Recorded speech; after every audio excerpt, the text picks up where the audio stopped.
The presenters are going to each have just about an hour to get their presentations. The chat box, as I said before, will be open, so feel free to type questions to us, and we will, at the end of Richard's presentations, we will address questions to him, and I think the other presentation may be during that we will be asking Dr. Burns the other questions.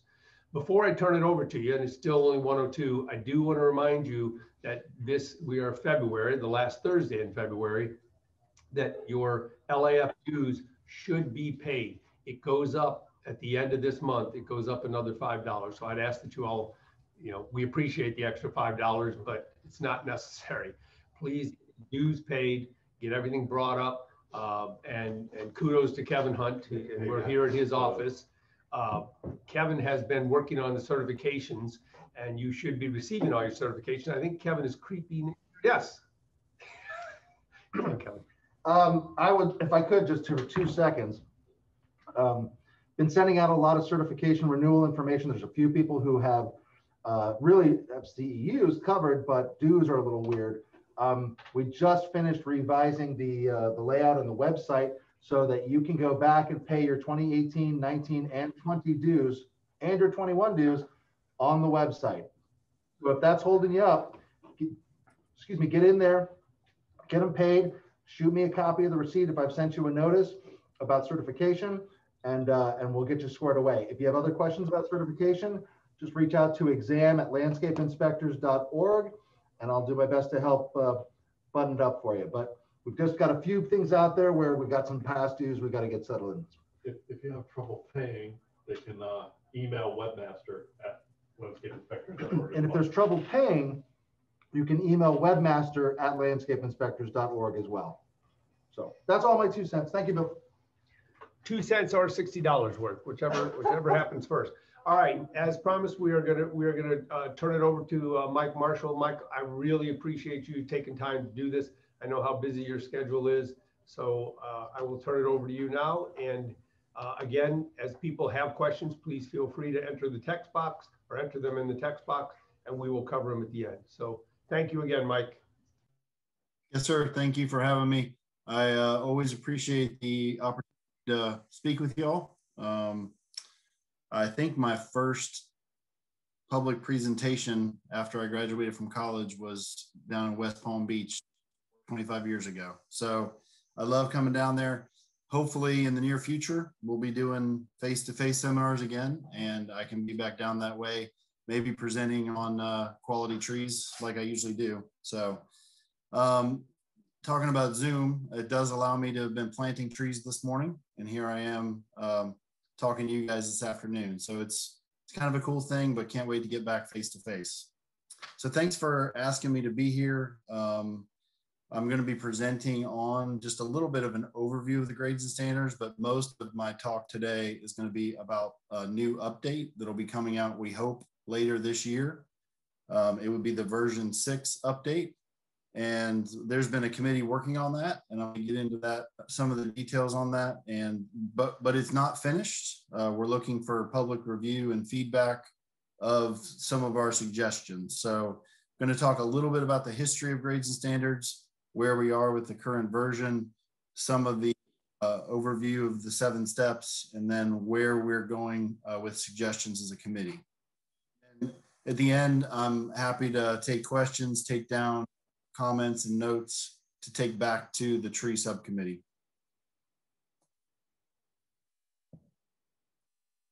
So just a little bit about grades and standards history. If you don't know, it's a voluntary program in the state of Florida. It's been around for, as you can see, 50 years. The latest revision of the grades and standards was in 2015, and that was version 5 of the grades and standards. It's managed, the grades and standards document is managed by the Florida Department of Agriculture and Consumer Services, and then specifically the Division of Plant Industry. The big for the tree section of the grades and standards really happened in 1998. That is when the grades and standards kind of went from being a book on a shelf for a lot of folks to being a document that became really part of our everyday usage tree industry. So that was the 10-step process. And it was a big turning point for the industry in terms of using grades and standards and in terms of growing quality trees. That update was 23 years ago, but that was sort of the big turning point.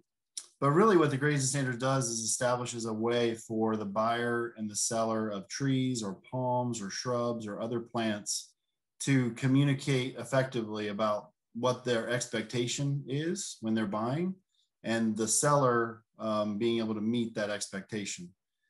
But even though it's a voluntary program, because of widespread adoption of the grades and standards in specifications and ordinances, if you want to sell or buy trees in the state of Florida, the majority of the time, it's essentially become a mandatory program. So it's voluntary. Growers don't have to grow according to it, but it's really become mandatory. So many municipalities have made it part of their ordinances, or landscape architects part of their specs. The tree subcommittee is a group that the Division of Plant Industry has gotten together. We did in 2015 to do an update. When we did the 2015 update, which is the version of the grades and standards that we're all currently working with, it had been, I think, 17 or 18 years since the grades and standards had been updated. And it was, everyone kind of agreed that was a long time to go in version 4 and version 5, when this is a document that is so widely in the industry. So during that 2015 revision, it was agreed by the Division of Plant Industry and others that we really wanted to review every 5 years to try to keep it relevant and to make sure that if there's any industry changes that needed to be addressed, we could do that more frequently and not go so long between revisions. So this current review that I'm going to give you some information on today began in October 2019. So we have been working for over 15 months, and we've had 8 meetings over the 15 months. Got a little bit of a delay because of COVID, and anytime there's a snail problem or something that pops up that DPI has to work on, we get slowed down a little bit, but we've got it almost to the finish line in terms of having a draft to send out. The subcommittee members represent the Division of Plant Industry, University of Florida IFAS, landscape architects, arborists, inspectors, and growers. So there's a subcommittee of 8 to 10 people that represent all of those different aspects of tree production or tree inspection or tree usage. Draft is currently in process by the committee, and I don't have that to mail out to you today because getting that final draft ready to go out to the industry, it's hopefully within the next 30 to 45 days. So the version that we're currently working on and that you'll be seeing soon would be version 6. And the proposed timeline for that version is April of this year. We will be sending it out for public review and comment. So the committee has just worked on some suggestions, and now we'll be sending it out to the industry as a whole to give feedback to those suggestions. And then in April, May, there'll be that 60-day window for that public review. Then this summer, the committee will meet again and review the suggestions, consider the suggestions, and make final revisions to the final version 6. And we're hopeful that we'd be able to implement version 6 by September of this year. So as you can tell, you know, we're about 1 year off from our every 5-year timeline. We're just going to blame COVID for that.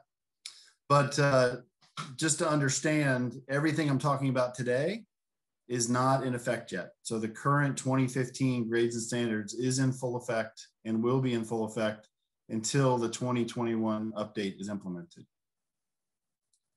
So today I'm going to cover the highlights of the significant changes and updates being recommended to the industry by the committee. The tree subcommittee really wants your comments and input to the proposed revisions. So please, when the time comes, hopefully very soon, please participate by giving us feedback.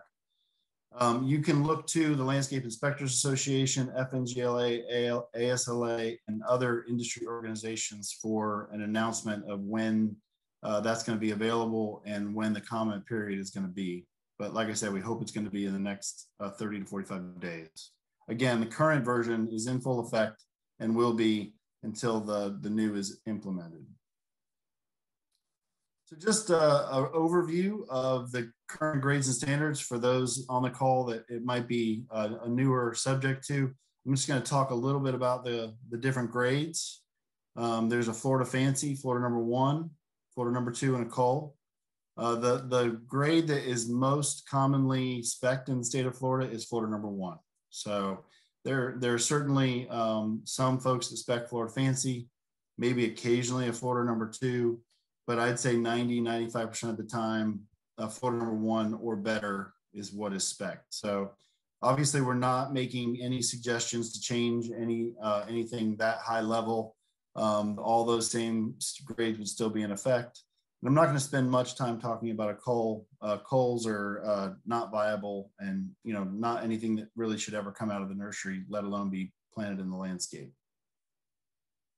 So the Florida Fancy, just like I said, in terms of review of the 3 main grades, for a large maturing or medium maturing tree should have a single trunk. The branch diameter, if branches on that main trunk, should be smaller than 2/3 the diameter of the trunk itself. Otherwise, if they're larger than that, it would be a downgrade. The height and the crown spread should be properly proportioned to be a Florida Fancy and should have a uniform crown. Now, crown uniformity obviously varies by species. These photos illustrate that quite well, that a black olive is not going to look like a ligustrum or a live oak. The root ball on Florida Fancy should be appropriately sized for the caliper of the tree. Really, to be a Florida Fancy, the tree has no downgrading factors. If there's anything wrong with the tree, according to grades and standards, it cannot be a Florida Fancy. And of course, it has to have a quality root system. So Florida Fancy is kind of maybe the perfect tree. That's why it's not necessarily maybe used as much in specifications, because really it can't have anything wrong with it. But really, in reality, our industry grows a lot of trees, I think, that meet this grade. We just sell them mostly as Florida number 1 or better. So Florida number 1 allows for there to be a double leader in the top half of the tree. So one of your branches can be greater than 2/3 the diameter of the trunk in the top half of the tree and still be a Florida number 1. A Florida number 1 therefore may require some pruning to develop good structure, but it still is going to have the crown spread and the height properly proportioned. It's going to have a uniform crown. A Florida number 1 could have some minor trunk injuries or some of the minor downgrades that we're going to talk about in just a few minutes. But a Florida number 1 does still need to have a high quality root system with no circling roots or the roots not being too deep in the root ball. Florida number 2, again, occasionally Florida number 2s are spec'd, but usually not. But a Florida number 2 can have a double leader in the bottom half of the tree.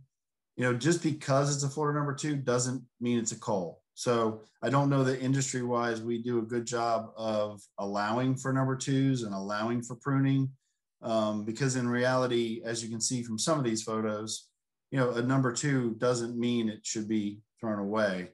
There is a pretty big distinction between a Cole and a Florida number 2. But the trees may be misshapen or require corrective pruning that's more significant. Defects on a Florida number 2 may take a couple years worth of pruning to correct for, and they could have possible, multiple downgrading other factors. The crown could not be uniform, and/or you could have a poor quality root system. It could be, the tree could be too big for the size of the root ball or the container. So that's just an overview of the 3 major grades. And like I said, Florida number 1 or better is absolutely the standard in the industry. So this is looking at the 7 steps that are involved in getting to one of those grades. So we used to have a 10-step process, but in the 2015 version that we're currently working with the grades and standards, it was revised and simplified to a 7-step process. So the way it works is we go through these 7 steps, and there's a lot more detail than what I'm showing here, but we go through these 7 steps and we come out the end of this process with one of those grades: Florida Fancy, Florida number 1, or Florida number 2, or a Cole. So what I've got here is just showing the 7 steps, and I'm going to spend a little bit of time on this slide just explaining in terms of moving on to the suggested changes that the committee has for this next version of the grades and standards. So when we look at step 1, it's about choosing the matrix. So the matrix is the right shape, form, size of the tree, depending on the species that you're grading. So in step 1, you identify the species, you identify the matrix that you're working with, and you measure the trunk caliper. We've made very minor wording changes to step 1. Any change made in step 1 was just to try to make it clearer, how you measure the caliper, or for which trees you measure caliper and for which trees you don't. But we were just trying to improve the wording in the process. We've also added a page that helps sort of back up step 1 that you can go to read more information, that talks about selecting the matrix and shows graphics on how to properly measure caliper. So, and I'll show you that page a little bit later on as well. So step 1, minor changes, and we've added a little bit, we're suggesting adding a little bit of information to help folks understand how to measure caliper better. Step 2, you can see I have underlined, and same thing with step 7. These 2 steps are where we have a little bit more significant changes to this version, or that we're suggesting. So I'm going to go into a little bit more detail about step 2 and step 7 in the following slides. But before we get into those, step 3, crown uniformity, minor wording changes to the description page, but essentially the same crown uniformity as the current version 5 is what this version is what we're suggesting. And remember, crown uniformity now is either a Florida Fancy or a Florida number 2. There is no Florida number 1 for crown uniformity. Step 2, you just really record the lowest grade you have. So there's not much to talk about there. Obviously no change. I'm sorry, step 4 is just recording the lowest grade you have in step 2 and 3.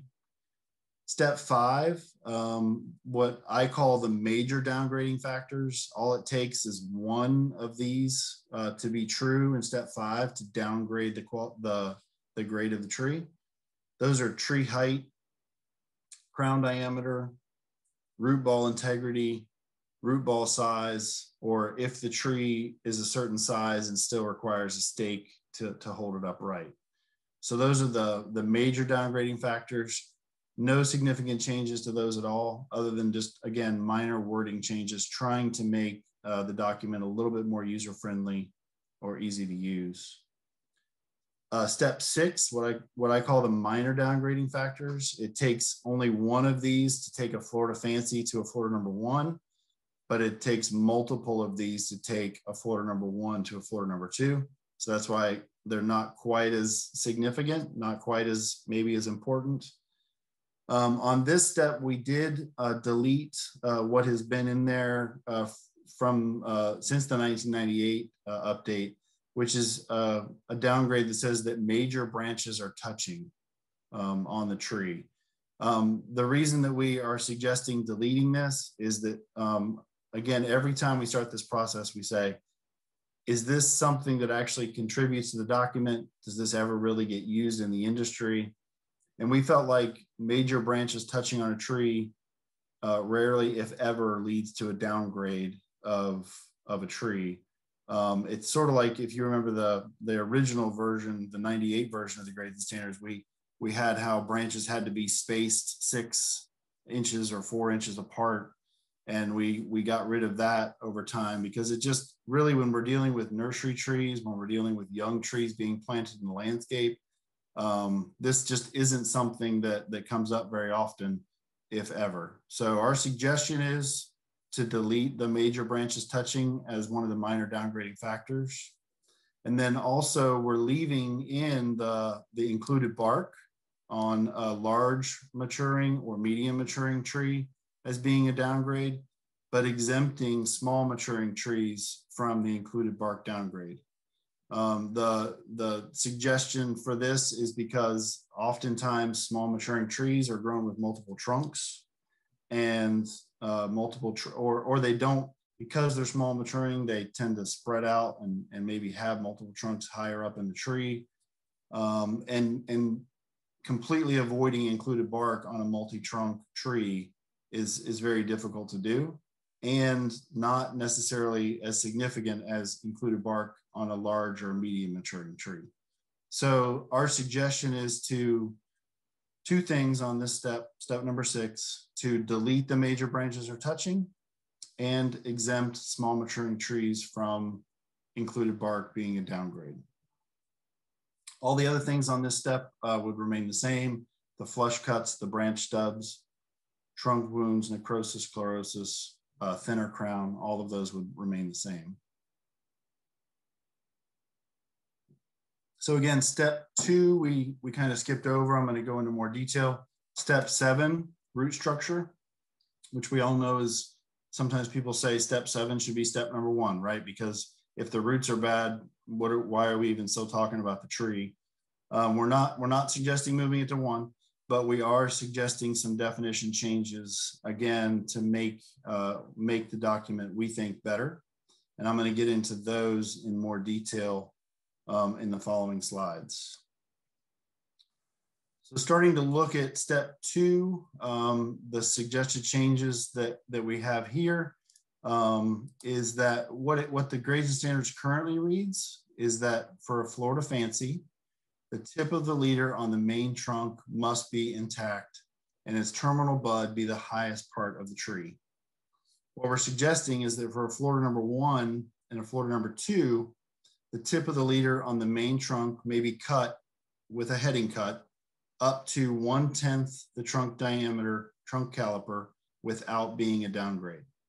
This is something that, as long as I've been involved in grades and standards, we've talked about and sort of taught when we do classes, that in the nursery environment, in order to grow trees and keep them uniform and shapely, especially trees like red maple, crepe myrtle, and then obviously a lot of the different tropical species that you all use in South Florida as well, that making pruning cuts to reduce the height and to maintain uniformity of a crop is essential.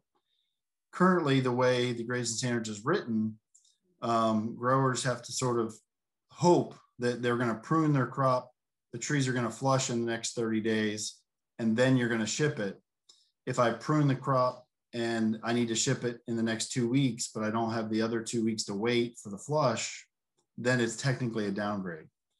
So this is something we've talked about for many years, trying to figure out a way to allow for proper pruning, really small caliper, really small diameter cuts that are proper pruning cuts, not where we're coming in and stubbing out the top of the tree, but proper pruning cuts to be made and still allow that to be at least a Florida number 1.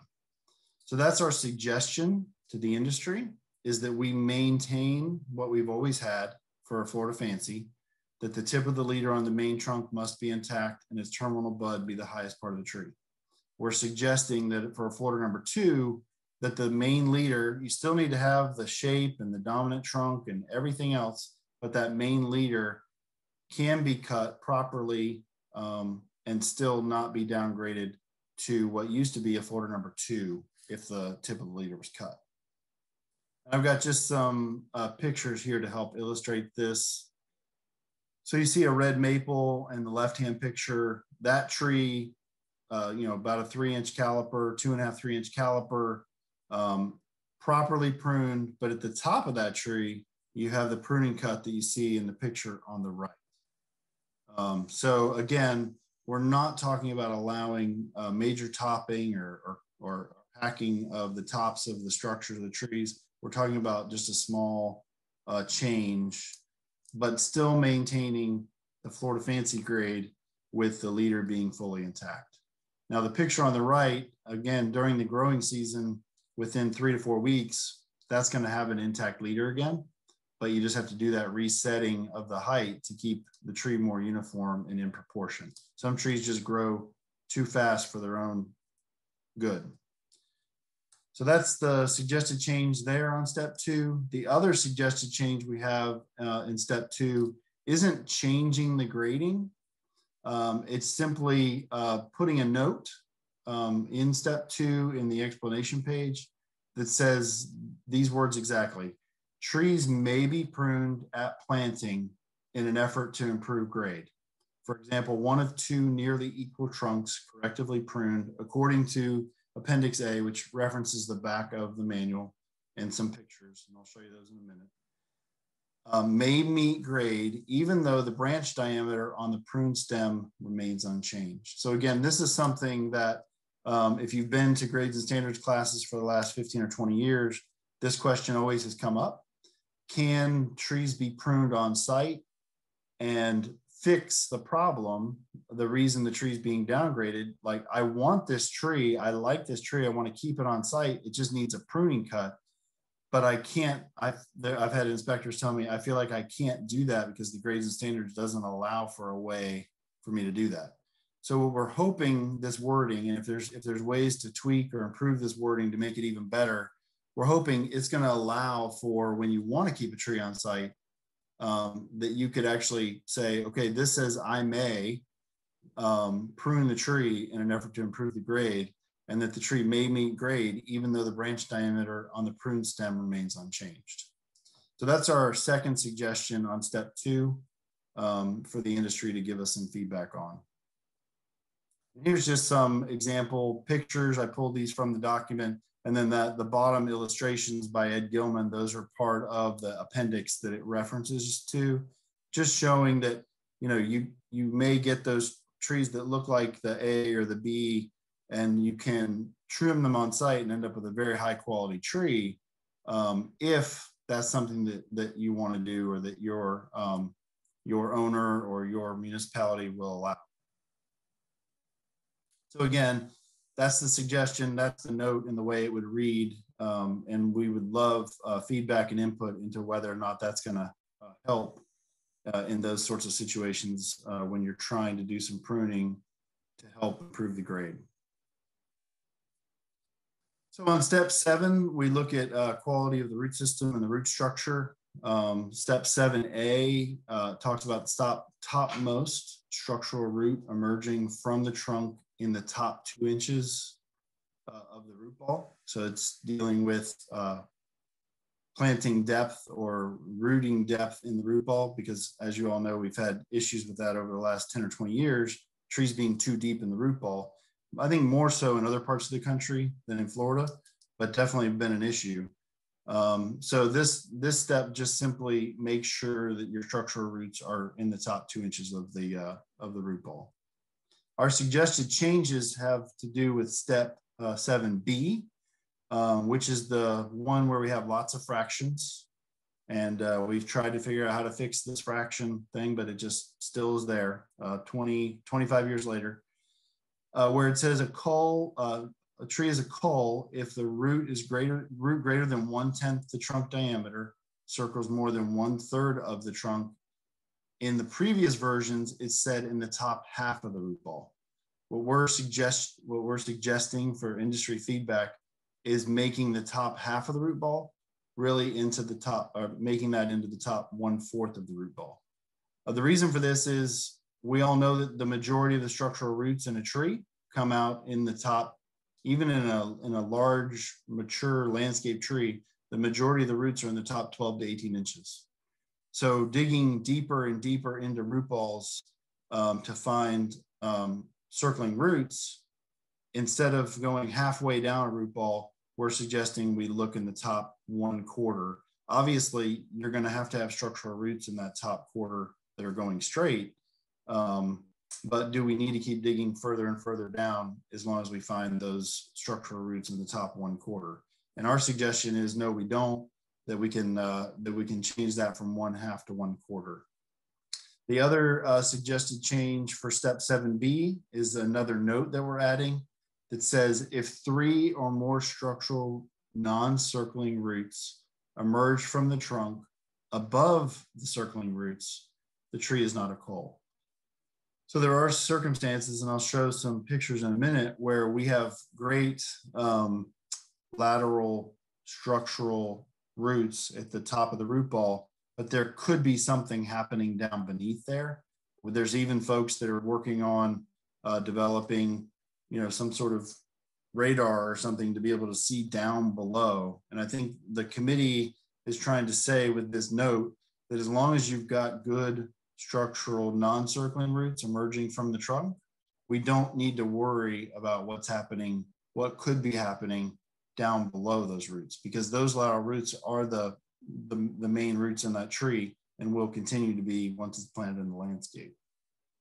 So I know those are two pretty significant changes, and we're putting those out there for your input. Here's just a quick look at how the new step 7 reads, and this also gives you a little bit of look at some of the new formatting. We've tried to work on the steps. Actually, Kim Pearson, she's probably on the call today. She was instrumental in helping reformat a lot of the document to make it more user friendly. But you can see how it looks in terms of step 7, and that note there at the bottom talking about not downgrading if you have 3 non-circling structural roots. We've also tried to make that 7B a little bit easier, where it says all 3 of the following have to be true. 1 or more of the roots that is greater than 1/10 the caliper, circles more than 1/3 of the trunk, and is in the top 1/4 of the root ball. So I think that new formatting does help with all those fractions that we've struggled with for years. Then here's some just supporting images that'll be on page, I believe it's still on page 13 in the document, but some supporting images to show the 3 or more non-circling structural roots emerging from the trunk above a circling root versus when a circling root is above the structural roots on the tree. So you see the one on the left where the non-circling structural roots are on top. That's not a coal, even though you have a root that circles below it, versus on the right, when the circling root is on top, that would still be a coal. And of course, that circling root could be removed depending on the size. And then here's just a couple images of what that might look like in a tree being delivered to your job site. With the tree on the left, obviously having the non-circling structural roots above versus the tree on the right having a circling root on top. So that's our major suggested changes in terms of the 7 steps. I'm just putting this back up here for review. Really minor changes in steps 1, 3, 5, and 6. And then the 2, step 7 and step 2, a little bit more significant changes, but overall, no major structural changes to the document the way it would work, or the 7 steps or anything like that. We're really, our goal every time we sit down to relook at the document is just to try to make it better and to try to make it more relevant for the industry. And we think that we've gotten some suggestions out there that are going to do that. So just to wrap up, just showing you some of the other additional suggested changes that don't relate directly to the 7 steps necessarily. But we have updated and improved the glossary. The picture section that's towards the back of the document, we've taken out a lot of the pictures that we think really didn't represent the industry as it is today and added some of those. I'll show you some of those in just a minute. And we've also updated and improved the tables and appendices where needed, and really formatted them nicer and kind of modernized and improved the formatting overall. We've also edited the entire document for consistency and clarity and tried to get rid of some of the wording inconsistencies that existed in the previous document. And then we've also, another sort of bigger change, but not really, it doesn't impact the 7 steps. It's just to help the industry communicate better. And I'll show you this appendix in just a minute, is we created an appendix C which is tree growth examples. And we're helping to clarify amongst the industry the different tree growth forms and come up with a standardized set of definitions for those. So I'll show you that in just a minute. Here's the graphic, and we're going to be adding a whole page that shows how to measure caliper. That for a smaller tree, it's going to be measured 6 inches from the ground. For a larger tree, measured 12 inches from the ground. And then also showing that you measure the largest direction and then perpendicular to that and take the average. We're also going to add to this, again, trying to discourage using DBH in the nursery industry. So we're going to add that to this page as well. That's something that we just talked about in our 4.5-hour meeting on Monday. So additional suggested changes. This is just showing you some of the photos that we're going to add to the photo section. We're taking out quite a few. The overall photo section is going to be, I think, about the same length, maybe a little bit shorter. But just, you know, believe it or not, there's people that don't understand that there are deciduous trees and they look different in winter than they do in summer. So just, we're always thinking about how to help educate and make sure folks that are newer to the industry understand things that to some of us might seem kind of really simple and we've known it for a long time. Same thing, we've got magnolia in winter versus magnolia in summer. Obviously the density level in a tree in the winter time is different than it is when it's fully flushed and growing in the summer. This doesn't really relate to the grades, but we are really trying to help maybe carry just a little bit over into the landscape by putting this into the grades, how important it is to remove staking and guying material within 1 year after planting, depending on the variety, species of tree and how large it is. But just showing examples, again, trying to make a difference with folks that are newer to the industry. Not that this doesn't happen, unfortunately, more often than it should. Additional suggested changes. This is just really showing you some of the new formatting. I think it looks a lot more modern, a lot better, a lot easier to read. Matrices will be, you know, in that green color with the different shading. I think it really helps see and understand that better. And then the steps, like you've already seen, will have that green coloring and uniform formatting. And then the Appendix C that I discussed. So there's a lot of confusion in the industry. We have people call the farm pretty regularly and ask for a standard tree. And we say, well, we grow a lot of trees with a single trunk. Do you mean you want clear trunk? And they say, no, yeah, I mean, I want 3 feet of clear trunk. And we say, well, we can grow trees with a single trunk and have them still be full to the ground. So you actually want a tree with 3 feet of clear trunk. You don't want a standard. And you all are probably very aware of sort of the confusion that can come from calling a tree with clear trunk a standard tree, or, you know, it can kind of go around in circles. So we thought it would be a great, in fact, there was even sort of some confusion within the committee about what these distinctions are.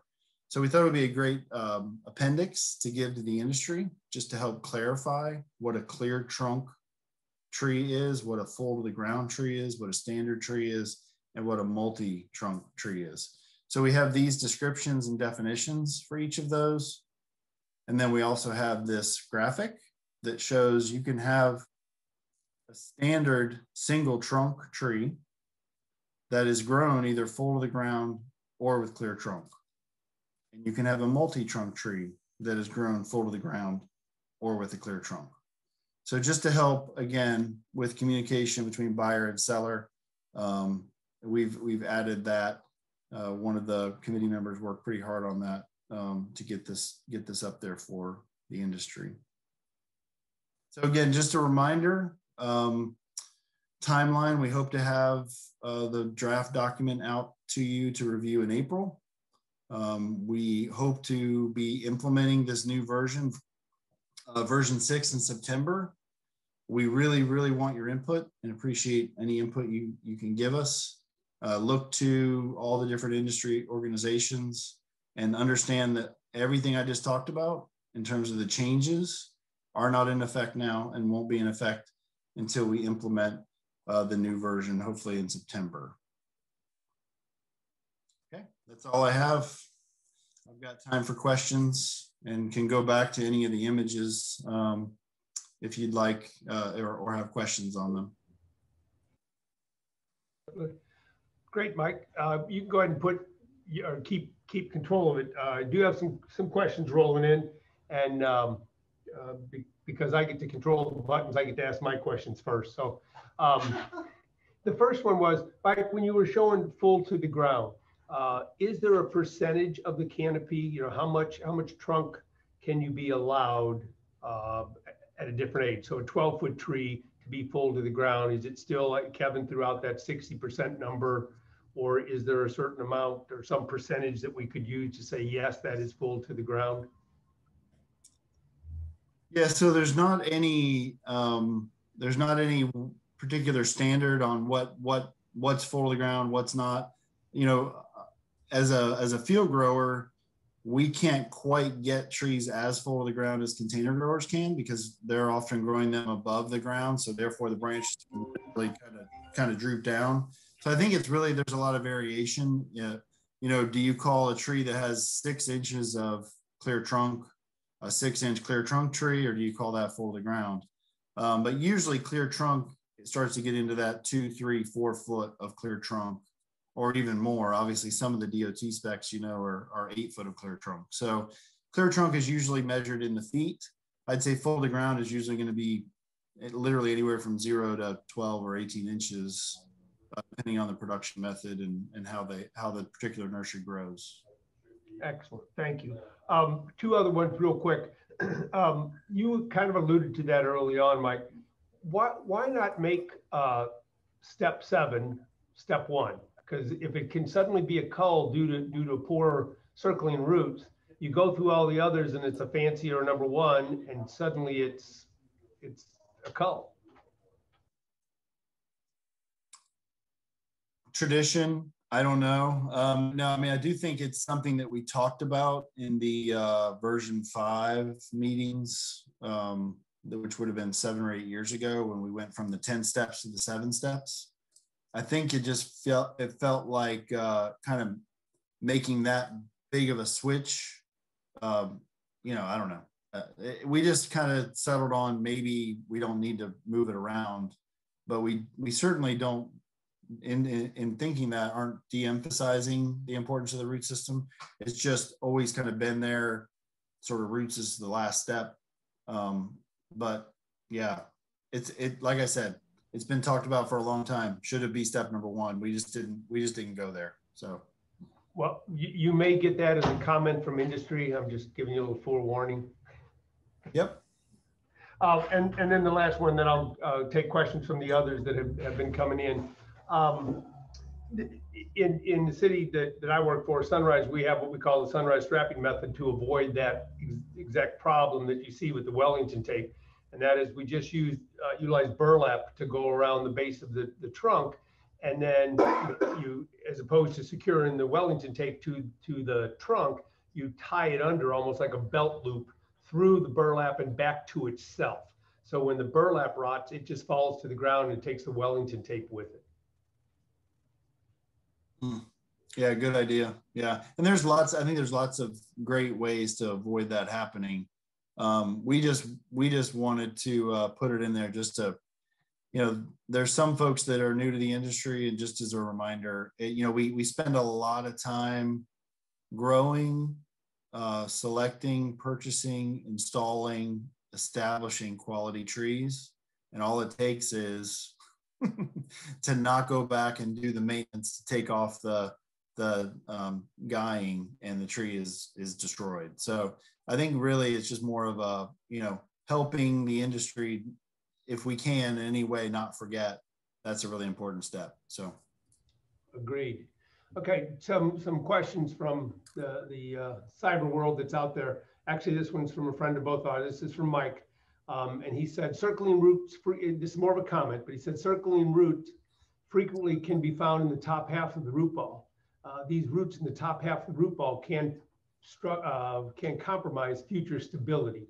So I think he's kind of asking about why the reduction up to a quarter or 25%.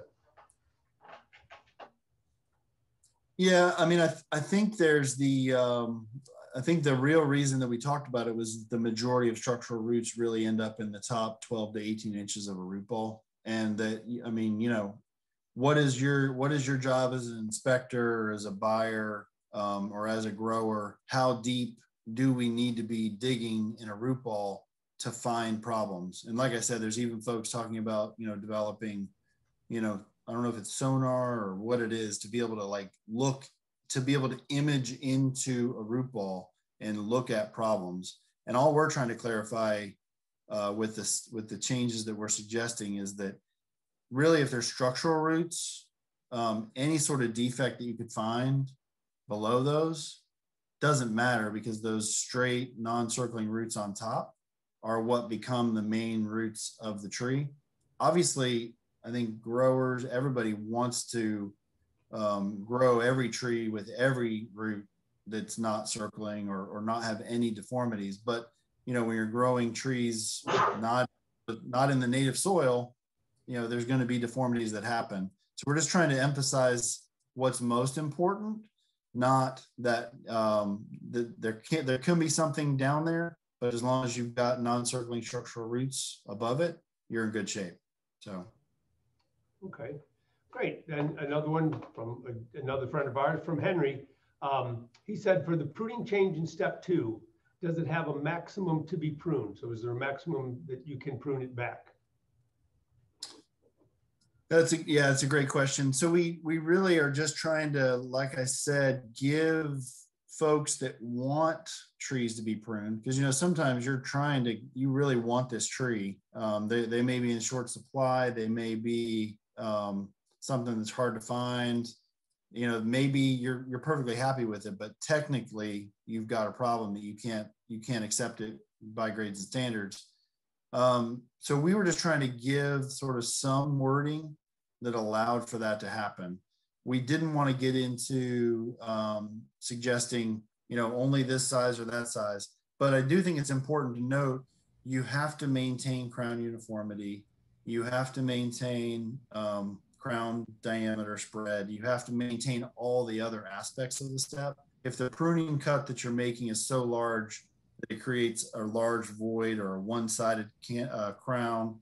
Understood. And a good question from our friend John Harris. I'm going to state it a little differently, but what he's asking is, since the importance of the root ball and the standalone ability for it to become a cull, when should that root ball inspection be done? Does it have to be out of the ground? Can you come up to a tree that's already planted and do that inspection? I mean, you guys do this for a living. I grow them for a living, but I don't do the inspecting every day like you do. But it definitely, I think we've all known this for the last 20 some years. I mean, it's the most challenging aspect of the grades and standards, right? So step 1 through 6, it's all pretty easy to see. It's all above ground. It's, you know, I think we've gotten to where it's pretty cut and dry. Step 7, you know, when is the best time, I think comes down to, you know, who are you working with? What are your requirements? If you require that every tree be looked at by an inspector, well then, you know, it might need to be at the nursery. If you're okay to sample, you know, 1 out of 20 in your location, well then maybe that's something you do as the trees are coming off the truck. But like we always talk about when it comes to roots, knowing where the trees are coming from, whether that's, you know, Marshall Tree Farm, Becker, Cherry Lake, whoever you're getting your trees from, knowing what their processes are and being able to have confidence that, you're getting something that, 99% of the time is going to be a good root system. If you're getting in overgrown stuff from Billy Bob, I hope there's nobody named Billy Bob on the call, but if you're getting overgrown stuff from Billy Bob's nursery, and you'd want to inspect all that pretty early on. So there's just a lot of variables in that question. But yeah, it just depends. So. Well, agreed. And I can only speak for the city of Sunrise, but we do an inspection called Trees on Truck, which is the best time, the only time you can really see the roots. And they have to actually pass that to then be planted. So I hope other cities are able to do similar things. Got a question. I think this one was from Richard Field. I apologize, I cut off the word, but it says, if a root makes an immediate left turn coming out of the trunk so that it goes straight out from there, but crowds out a third of the basal flare of the trunk, maybe even starting to flatten out a section of the circumference, is that covered under this section? Would that root that comes out around the base of the trunk, but then goes straight after cutting off a portion of the trunk, would that be considered a circling root? Yeah, so it has to circle more than 1/3 of the trunk. So obviously, if it doesn't hit 33%, it only hits 30%. Then technically, that's the challenge with putting words to biology, right? But yeah, so it has to circle more than 1/3. But yeah, if it comes straight out of the trunk and immediately goes left or right, and then circles more than 1/3, that likely happened in the original, small liner before that tree went into a 3 or a 15. It likely happened from the original small liner and didn't get corrected at that point. Depending on the size of that root and the size of the tree, you could easily cut that right at the point it comes out and eliminate the problem. The trees have a lot of roots. So if you're in that 1/3, the root can be 1/3 of the trunk diameter size range, we think you're pretty safe to cut that and not have any issues. Okay. Did I answer that? Did I answer that fully? You did. Okay. The question says, is it required for the grower or the seller to specify the grade of the material being purchased on the bill of sale? Yeah, that's a great question. So there's all this sort of legalese stuff in the beginning of the grades and standards that I know where to look for it, but I don't have that stuff memorized. And so, yeah, I do believe if you end up wanting to have a regrading inspection by the Division of Plant Industry because you have a problem with the grade of something that's been delivered, it has to come from a nursery that was registered with DPI, that they inspect. So if the trees or plant material came from an unregistered nursery that DPI doesn't know about, they're not coming out. Okay. It has to meet the standard, has to be correctly labeled as to name and grade. And it should also, I think it says should be on the bill of sale. Any invoice may be used in lieu of labels. So yeah, I'd have to read, that's a great question. I'd have to read it again when I'm not on the spot, but I do think like DOT, for example, requires that when you ship to DOT job sites that the grade be listed on the shipping information or the invoice. So I do think that there is some argument for requiring it to be on there. I believe you're right, Mike. I've seen it in the earlier versions of this. I haven't read it because it's sitting almost in that very, very beginning portion. But that would certainly, that is a good point, because that would help put the nurseries on notice that they are more or less guaranteeing that that's the case. Nobody wants to reject a tree. And when they get 100 miles or 200 miles or 2 hours away from the nursery, rarely are the nursery even going to take them back. It's just everybody, it's a lose-lose all the way around. Right.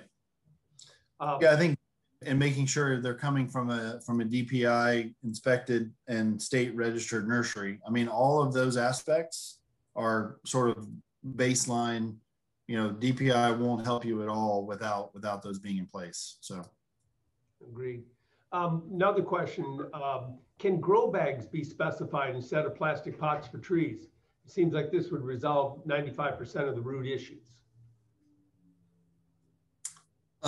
Great question. So grow bags were in the 1998 version, which I guess would be version 4 of the grades and standards. They were originally in there because back then, if you've been in the industry long enough, you remember grow bags were gonna take over the world and be the way everybody grew their trees back in the late 80s, early 90s.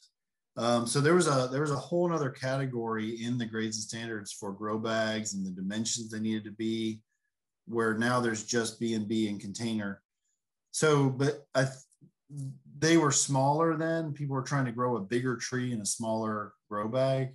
But now if we're using a grow bag as a container, yeah, absolutely. You just have to follow the same specifications and size requirements that a container has to follow. So our definition of container in the grades and standards is it doesn't have to be rigid plastic. Let me see if I can find it real quick. But yeah, container allows for any different type of material, wood, a vessel made from plastic, fabric, wood, or other material held above ground or partially in the ground that holds substrate and a root system.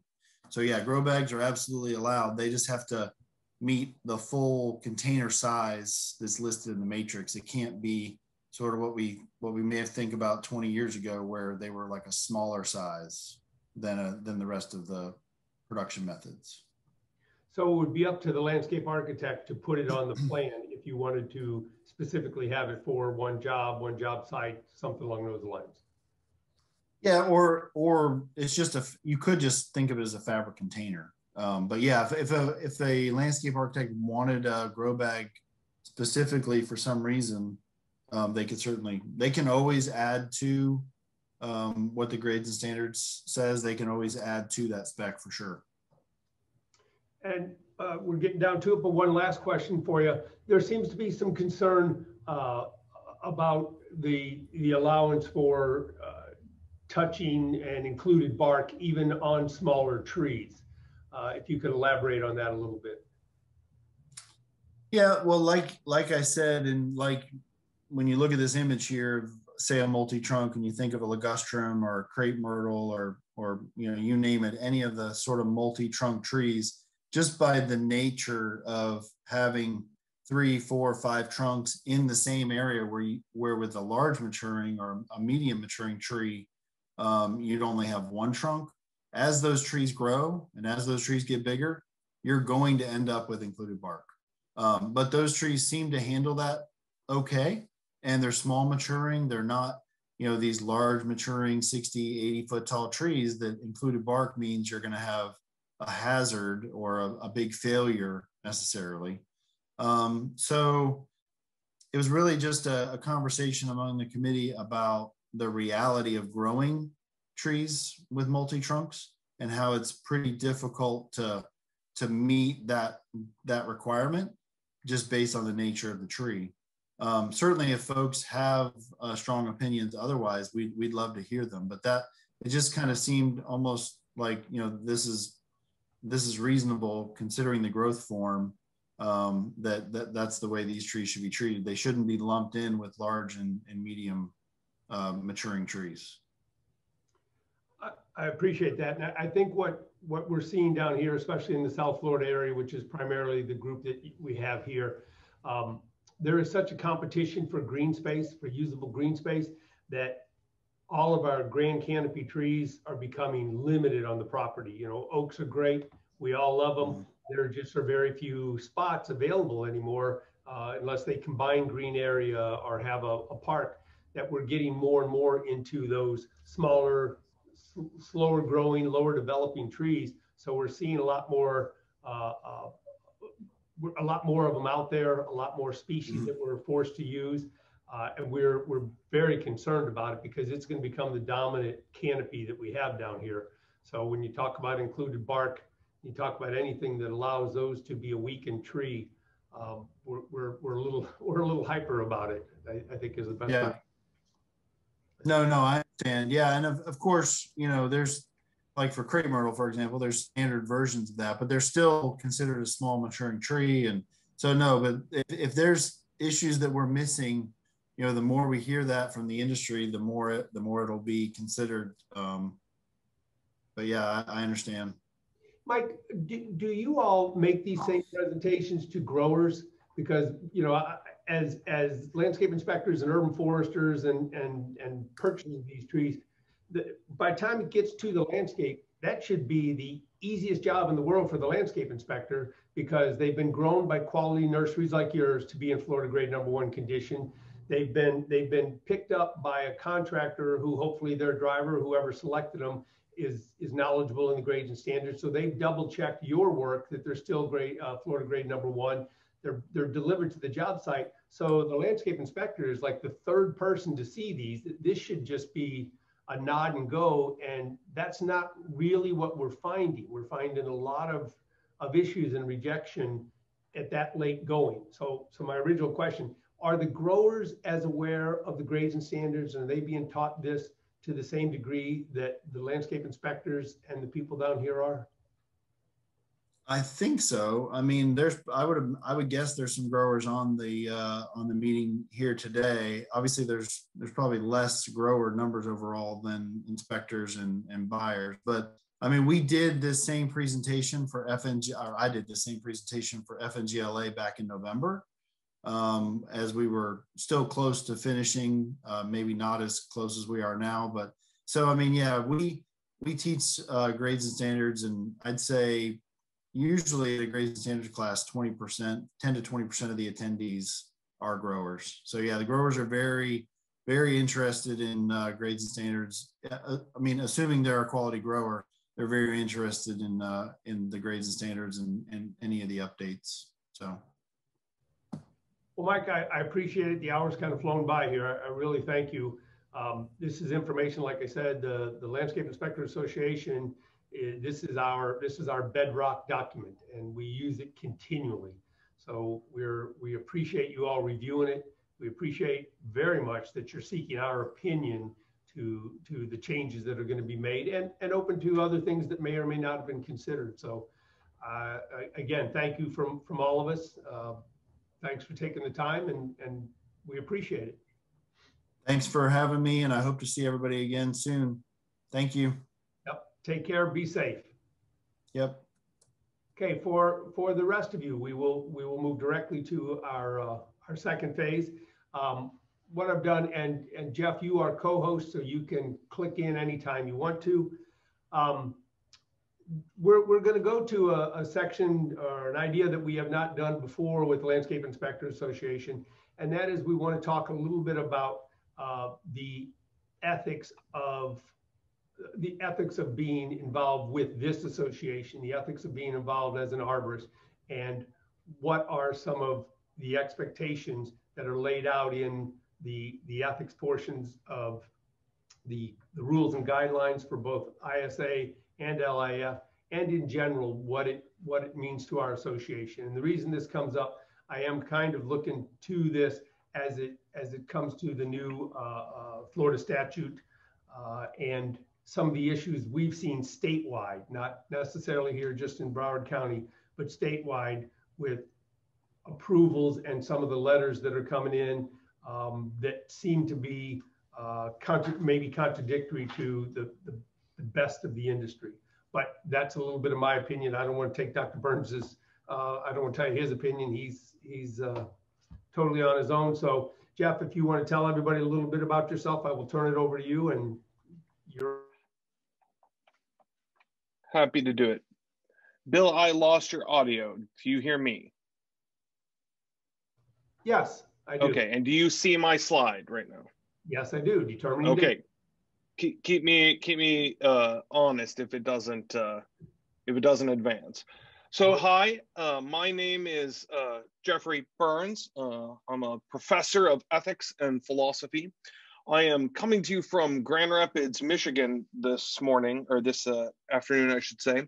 I would tilt my camera so that you could look out the window, but I'm not sure your Florida constitutions could handle what you would see out there. So just take my word for it. It's a very different environment. I do a number of things, mostly with ethics. Currently, when you work in ethics, I advise a lot of professions about ethics in their professions. But right now, most of my time is consumed with ethics around healthcare, in particular ethics of vaccine allocation. So this is a nice little refreshing break from the day-to-day stress, which is my life around vaccine allocation. Now, I have brought one of my students and interns with me. I'll just let Zach briefly introduce himself. He has some expertise in some of these areas.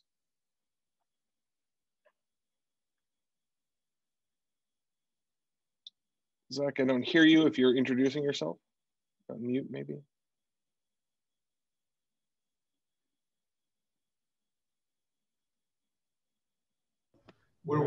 I had to be given permission to unmute there. Okay, okay. Yeah. Go ahead. Yes, yeah, so I am Zach Tenney. I am a writing and philosophy double major at Grand Valley, and as my minor is in environmental studies. One of my recent projects on that is looking at local food and sustainable agriculture in the city of Montague, Michigan, which is not too far from where we are. And my interests in environmental studies have a lot to do with land preservation, habitat conservation, wildlife, and all those things. So I'm happy to be here with Dr. Burns doing this presentation today. Thanks, Zach. Just a formal note, disclosure, we have no financial relationships bound up in this talk, largely because I have not yet found a way to make money from ethics. As soon as I find a way to do that, I will do it, and then I will disclose it. I will disclose that, you may notice that my name is similar to the William Burns running this thing, but I'm sure that familial connection has done nothing but endear me to this group. Okay, what is ethics? So this is quite a different talk than your last one, but let me just give you a quick overview about how to think about the framework for our current discussion. So ethics is distinct from opinions. Often people are of the mistaken view that what ethics is simply someone's opinion because they differ so widely. I would challenge that. I would venture to say that ethics don't differ as widely as sometimes we think. The details may shift from person to person, but some core central values are often common among people. But more importantly, for our purposes today, opinions are things that you don't hold reasons for. So if I ask you whether you prefer vanilla ice cream or chocolate ice cream, you may pick either one. You may pick chocolate ice cream, or you may pick the right answer. It's whatever you want. But the important thing is, if I ask you, do you prefer vanilla ice cream or chocolate ice cream, and you tell me which one you prefer, then I ask you why. I say, why do you prefer that? You're probably going to have a hard time giving me something like an answer to that question. You're probably going to say something like, well, I just do. It's just better. That's what opinions are, is they're the bedrock of what we think. We don't point to anything else. And ethics are distinct from personal moral convictions, okay? There are people who could have certain specific moral convictions. So imagine someone who's a vegan, okay? That is a personal moral conviction that they have, a value. They don't want to eat meat. They don't think that's appropriate for themselves. They may even wish other people don't do it, but that's a personal kind of conviction. In a different way, ethics is the rational engagement with publicly held values. Ethics is the thing that governs the space that we share as people. Because we live in a community, we set out certain kind of ethical values and norms, and we engage about those. That doesn't mean everybody is in perfect agreement about them all the time. What it means is that we can speak about them. And whereas with ice cream, if I say, well, why do you prefer chocolate ice cream? You don't really have a reason. If I say, why do you think that we should do this? Why do you think that we should reduce the speed limit through town? Or why do we think that we should forbid buildings over a certain height? That you should be able to point to reasons that are meaningful to me as well, and that we can then talk about those reasons. You have reasons why we should reduce the speed limit. I have reasons why we should not. And then we can evaluate those reasons. Ethics is really connected to a shared ability to discuss. So it is not the world of opinions where we just shout our views and never get anywhere. It should be the place where we have public discourse and discussion about what matters. Again, sometimes we have to have hard-nosed ways to resolve those. Maybe we exchange reasons and you convince me you're right. You know what? Your reasons are compelling. We should reduce the speed limit. Maybe I convince you, maybe you convince me, or maybe I convince you for a time not to reduce the speed limit. And in another few years, we both come to see it your way and we change our mind. That's the way reasons work. We can grow and adapt and change. Maybe we don't come to a resolution of our reasons. Maybe you don't convince me and I don't convince you, so we have to go to a third party, perhaps a court or an arbitrator to help us resolve that. Perhaps we need to put it before the people for a hard vote. So we may need tools to resolve differences, but we can at least engage in a set of discussions to get to that point. Typically, the kind of public values, when I say public, I mean it's not personal. If I may be a vegan or I may think it's important to drive an electric car, those are personal values that I have that are different than the values that I think the public should be moved by. So when I say public values are things we should be able to discuss, those public values come in roughly two kinds. One set of values is to seek positive outcomes. I think, gosh, we should really reduce the speed limit through town because that's going to render a safer community and have fewer accidents and fewer human harm, okay? So the reason for my wanting to lower the speed limit is to seek positive outcomes. And that's distinct from the second kind, which is to say we have specific duties. We may want to outlaw bullying in certain ways. We may want to outlaw certain kinds of public slander or discrimination, not just because it brings about better outcomes, but because it is in principle wrong to do. We think you have a duty not to treat people with discrimination or unfairly or unequally. So sometimes we are driven by public values of trying to bring about outcomes, and sometimes we're driven by public values about our certain duties or obligations. Now, that's largely the end of the professorial bit. So it's a little more nitty gritty from here. I work in a sort of very discursive mode, a very discussion-based mode. So if at any point somebody should fire their hand up and interrupt me, it'd be better to have discussions about the things that you have questions about. That includes you, William. So what we want to talk about today is professional codes of ethics.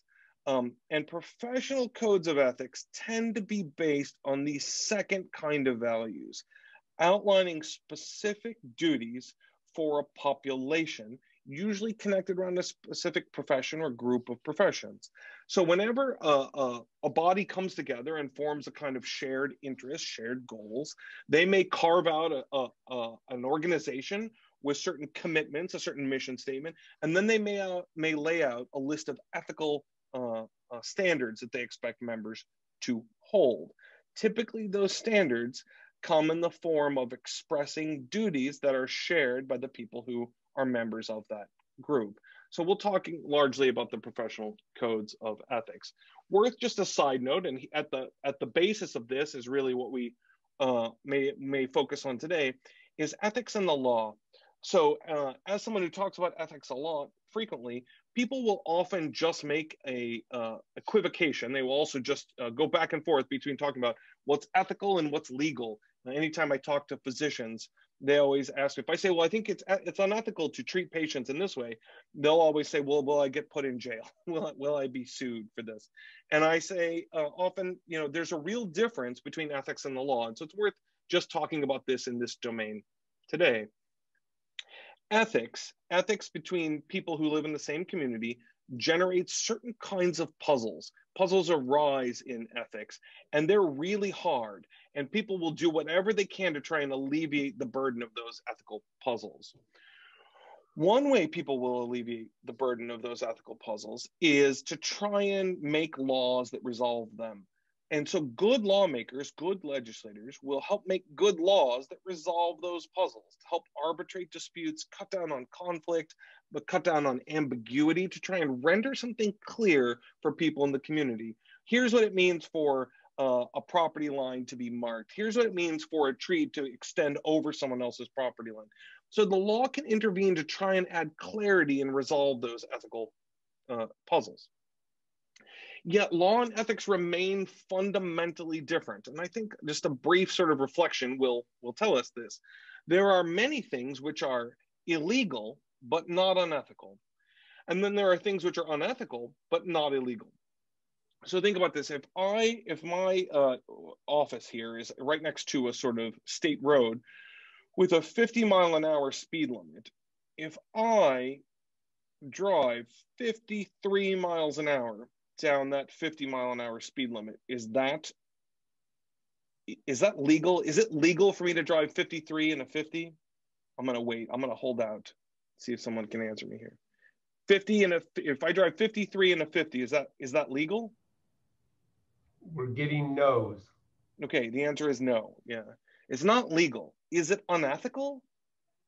Well, you might think that you should obey the law, but probably there's nothing particularly deeply immoral or unethical about driving 53 in a 50. I suspect some of you may have even done that before.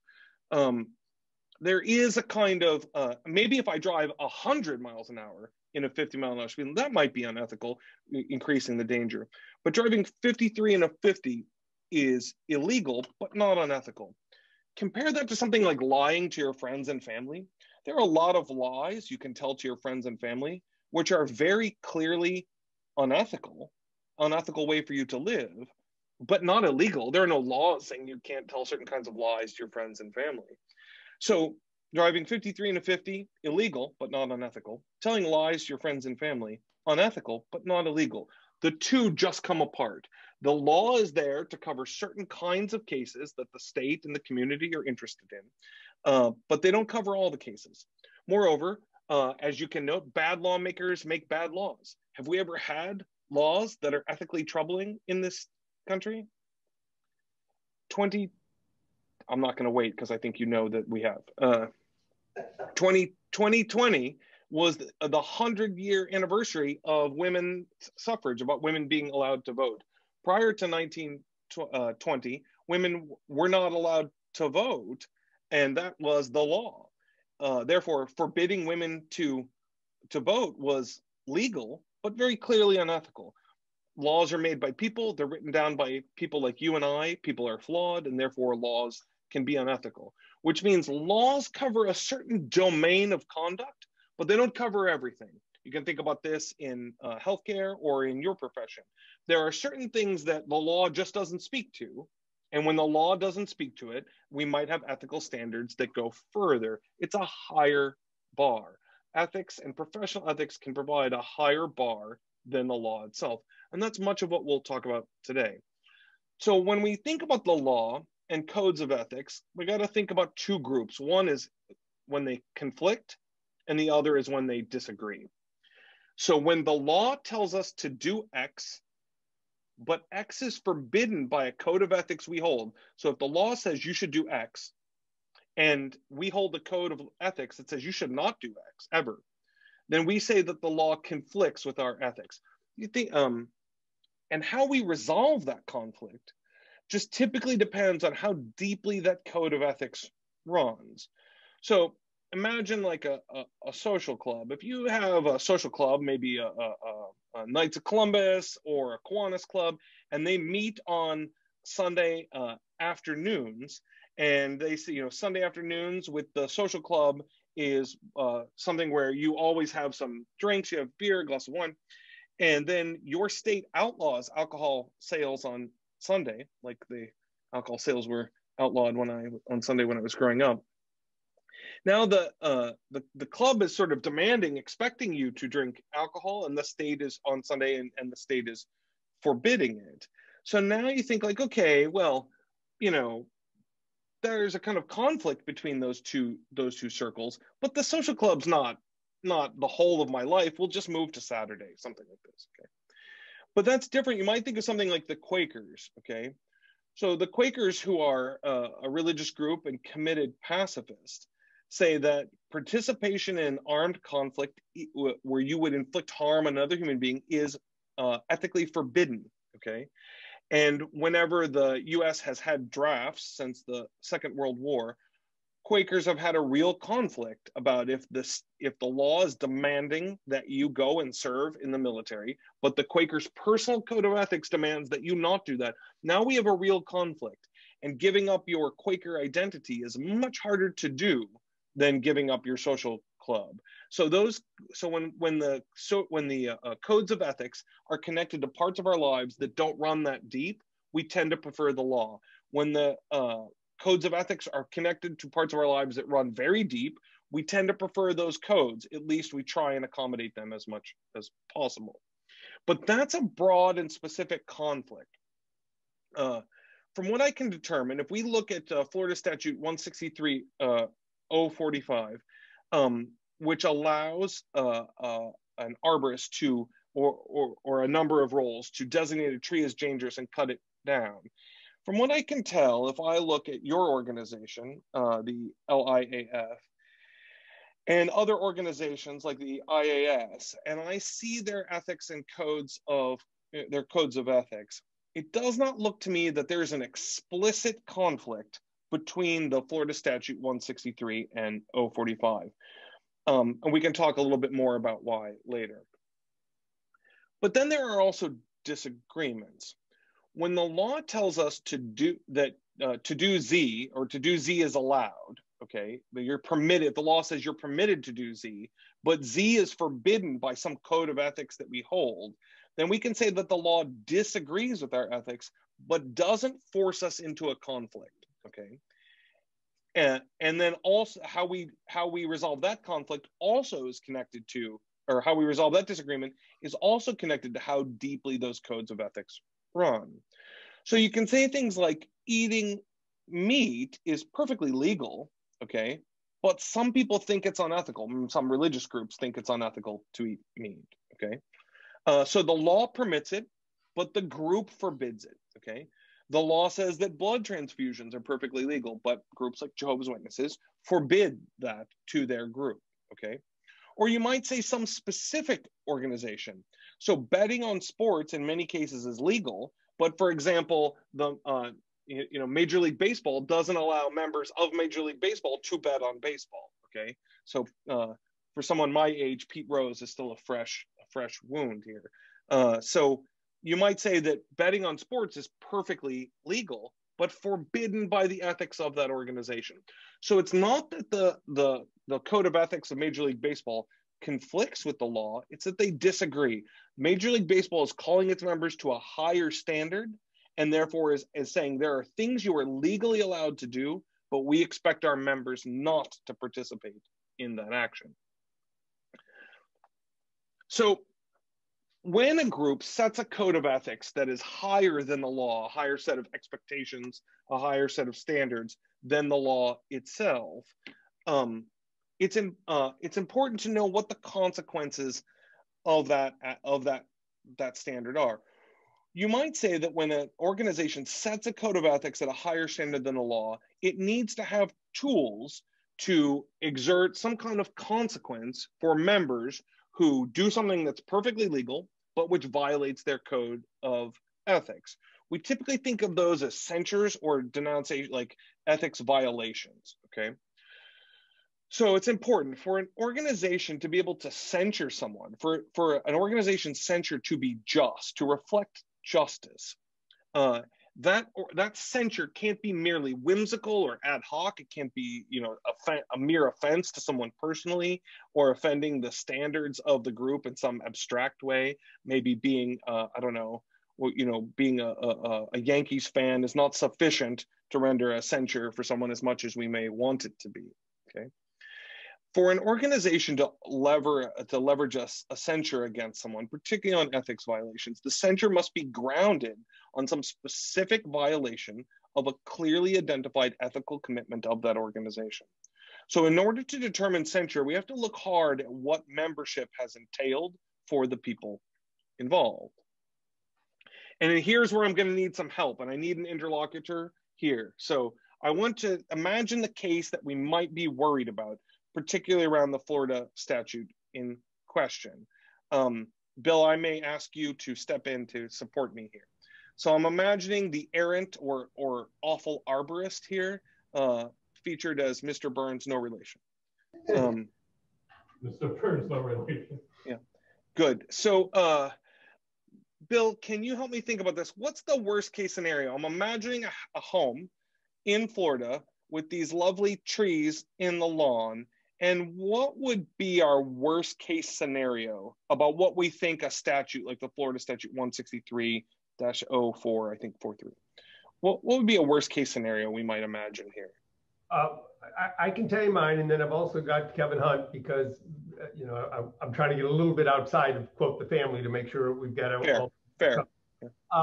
What I would look at is exactly what we were kind of talking, or what you were mentioning a moment ago, Jeff, and that is what the law allows. So these trees, let's say, since we're in South Florida, and to make fun, since you're up in snow, we're talking about coconut trees, because it's so sunny and balmy down here, we can grow those things. And they're beautiful coconut trees. Coconut trees, as a natural part of their growth cycle, have coconuts hanging on them at some point in their life. The way the law is written, because it just cites the word danger, which is not something that is defined in arboriculture, unlike the words we would normally use, hazardous and things along those lines, it just allows the interpretation to the arborist or landscape architect to be a danger. And yes, I hear this all the time. Hey, if you're standing under a coconut tree, when a coconut falls, it'll knock you down. There's X number of people that die around the world every year from that. So I would say it would be the errant arborist, the Mr. Burns, who spells his name differently than the rest of us, to say, I view that coconut tree as a danger because of the presence of coconuts, which are a natural part of its life cycle. Therefore, I'm going to generate a letter, and those trees could be removed under the law. Okay, great, thank you. That sounds errant. Okay, good. You said you wanted to pass to somebody else who might have another scenario they're worried about? This is the part where I'm hoping you guys educate me a little bit.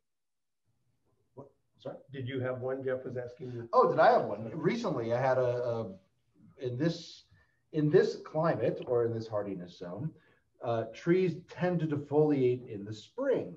So we're starting to see trees shedding leaves now.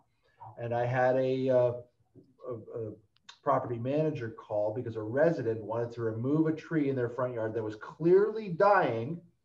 And the law said that they could do that. And she wanted even though it's in an association, and it was in the association property, the homeowner said it was affecting their property, it was a danger to their home. And they were going to arrange for the removal of the tree. And after looking at the tree, we said, no, ma'am, from Connecticut, this tree is actually just doing its thing. It's perfectly fine. There's nothing wrong here at all. This is just what happens in Florida. And it went away, but they were gearing up to have the tree removed under this law, when it was absolutely not a danger at all. It was complete misinterpretation. And I guess the upside is that in this case, they called me arborist, and I corrected it, but they had done so much background work that they were already angling for its removal prior to asking me the question. Good. Yeah. Okay. Fantastic. That sounds also concerning. Yes. Anyone else? I'm open to other versions of a way this could go. Kevin and I are the only ones you're going to get live. I'm getting questions bouncing in, but I would have to read some of those. So okay. Well, feel free. Are there any questions that should be answered at this point before we press on? I can go on, but if there's a question, let's ring it up. A general one just was. Hold on. A general one just was, if the law allows it, or if it is a bad law, and we as professional arborists know that it's weak. I shouldn't say bad. Let's say it's a weak law, just like I alluded to the use of the word danger. So if we know it is poorly written and it would be legal to do it under the law, but our professionalism says we quote know better, regardless in the ISA guidelines or the LIAF ethics guidelines. Is that an ethical consideration to go ahead and say, well, I'm allowed to under the law, even though I know better? So this is exactly where we're headed. So if that's the question, I'm going to press on because I think my slides will address this. Okay. So let me start with some. So in answer to that question, I'm not trying to get around that question, but I think my subsequent slides will address it. So let me start, before I go to a direct answer, let me start by giving you some questions.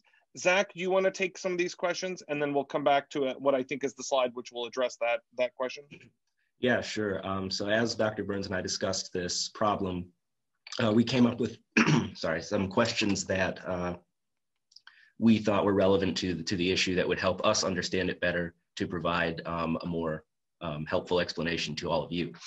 So our first kind of question is it ever acceptable for an ISA arborist or an LIAF member to cut down a tree? And does anyone want to answer that? You're going to get a resounding yes on that, Zach. Yeah. It is part of our job to make the environment safer by removing hazardous trees. Okay, good. So that's supposed to be the low ball. We thought we knew the answer to that, but we wanted to start with the low bar there. Yeah. And so the answer to that question is yes. Is it ever acceptable for them to use this statute to approve the removal of a tree? And that's our sort of question here. So that's what we're trying to address. Okay, Zach, you want to go to that next one? Yeah. And further kind of with that question is if say an arborist is being professional and does say, I actually do believe this tree is a danger based on what I know, is it then acceptable for them to use this statute? And we can discuss that now. Good. Yeah. So the way we were thinking about this very question is if it's acceptable for an arborist to remove a tree, then that seems okay. One of the reasons that an arborist or some other landscape professional may remove a tree is because of its danger. If that's true, then it doesn't seem as though mere use of the statute would constitute an ethics violation. So if I move forward here, so our preliminary read is this, some limitations. Zach, you want to do this one? Yeah. So we were looking at some different codes of ethics, and the one that had the most explicit kind of commitment to safety was the general membership code of ethics for the ISA. So that led me to kind of conclude that if an LIAF member is not also an ISA arborist, and they are only committed to the LIAF code of ethics, which does not explicitly forbid the removal of trees and does not have an explicit definition of dangerous trees, it seems like the organization may not have the authority to issue censure for an ethics violation on that basis. But if the member is an arborist, then they're committed to both these codes of ethics, and the latter does include that explicit commitment to safety, even though it's still kind of vague and undefined. And in that case, it seems like there might be more of a question of an ethics violation, at least on the face of it. So as Dr. Burns said, simply using this statute does not seem sufficient to warrant censure just on the face, on the surface level. Yeah.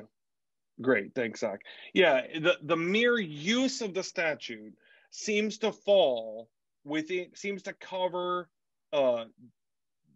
regular professional tasks, which are not excluded from the tasks of the LIAF or similarly the IAS. Now, there's a second, so the first answer to the question you asked, Bill, is there a conflict there? I don't think we can say the mere use of the statute constitutes a conflict. However, a specific use of the statute may be deemed a violation, but that would require something of an investigation. If I looked at the code, looking at the code, just the two codes of ethics that I had in front of me, the ISA Code of Ethics has the following commitments: the commitment to deliver safe and competent services with objective, independent, professional judgments in decision-making. So it seems like while it's not specific to safety, the judgments are calling to be not completely subjective. Like you've got to be able to point to something that constitutes danger. I would like to see a clearer definition of danger here, but certainly there is something more than your mere opinion of the danger. It would seem like at the very least, you'd have to have some agreement to get something like an objective decision.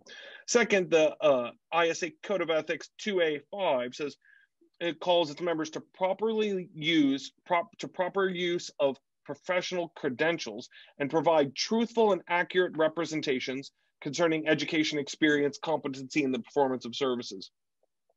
That truthful does seem to call a member to say, to not render a tree to be dangerous and then cut it down when they don't believe that tree to be dangerous. Now, that's a pretty difficult matter to parse out. Again, a clearer understanding of danger or what would constitute danger would be clearer. but it does seem to call toward truthfulness. So a bad faith gesture, a sort of a wink and nod gesture toward danger and the removal of the tree would look like a pretty clear ethics violation on the ISA code. Third, and then this is, I think, maybe most interesting, the ISA code 1A5 says to cooperate with the ISA concerning ethics matters in the collection of information related to an ethics matter. There's also puzzling in this, as you say, weak law, the sort of poorly phrased law. It's unclear. A letter has to be generated to determine a tree is dangerous, but it then explicitly says that no documentation needs to be provided. There's a kind of problem there, I think. Maybe just quickly, because I've alluded to this statute without talking about it. So let me quickly just put the statute up here. So the 163.045, okay. A local government may not require notice, application, approval, permit, fee, or mitigation for the pruning, trimming, or removal of a tree on a residential property if the property owner obtains documentation from an arborist certified by the International Society of Arboriculture or a Florida licensed landscape architect that the tree presents a danger or to persons or property. And therefore, it is kind of a problem. They have to generate a letter, but they're not required to have notice, approval, application, permit, or exception. So it seems like both that they have to get a letter, but there's no legal requirement for them to produce that letter. You might just think that's a poorly phrased statute, but here is where you would see the like the code of ethics, I think, supersede this law. It certainly looks like if the ISA was going to determine whether a person had used objective standard, are you seeing the slides again now? Yes. If the ISA was going to determine in 2A1 that objective standards were used, or in 2A5 that truthful and accurate representations were used in the performance of services, then an arborist would have to produce the letter saying that it's, so if the arborist refuses to produce the letter, if they refuse to engage in discussion about this use, that looks like a pretty clear basis for an ethics violation. More specifically to your group, as I went through your code of ethics, it says all members shall preserve personal integrity as well as that of the association. And this seems to call to a kind of honesty as well, which means bad faith determinations of danger would be warranted of censure. But let me just clearly repeat what I've said heretofore. Mere use of the statute doesn't, in our opinion, seem to constitute an ethics violation. Some uses of the statute, which would be perfectly legal, do seem to, some matters of conduct in the use of the statute would seem to constitute an ethics violation. But that would require some investigation of the group at hand in order to determine whether it was a legitimate use of the statute or an ethics violation use. Okay. Jeff, Let me go ahead. Yeah. I'm glad to tell you that both Broward County and the city I work for have come to a similar conclusion that you just spelled out. I think you spelled it out more elegantly than they did. I think they were more of the idea of, we'll just test it in court. But because the letter is required to identify what tree is being removed to make sure they are indeed removing the correct tree and that the letter was obtained, both Broward County and the city of Sunrise have said, we have the right to see, or you must present us that letter. Good. So that seems clear. At least the law has been brought in cooperation with the codes of ethics. So there, not only is it not conflicting, it's probably not even in disagreement. There's still this question about whether an arborist who makes a determination which is not objective on the ISA code of ethics, or is somehow a violate, like they're not demonstrating something like integrity. There's still some question about whether that wouldn't still be a violation of a code of ethics. So that brings us to our final part, recommendations. Zach, you want to take these? Yeah, so we came up with kind of two different things that the organization might do to help them make these determinations in their investigations, or to make it clearer what the expectations for behavior are. The more ambitious one would be the organization considers determining requirements for what it means for a tree to be dangerous and crafting a written policy defining that so that members, there's a standard set and it would be easier to determine whether a situation merits censure.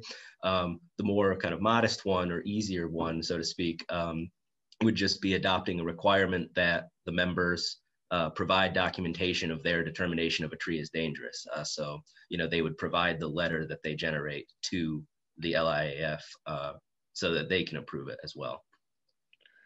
So there are two ways to think about that. The one way is to say that if the ambiguity of whether the law is ever being misused or used properly by a member, then it seems as though some clarification about what an objective standard for danger would be required. Without that objective standard of danger, I don't think the existing code of ethics have enough to hold someone to for the mere use of the standard. It would have to be investigated.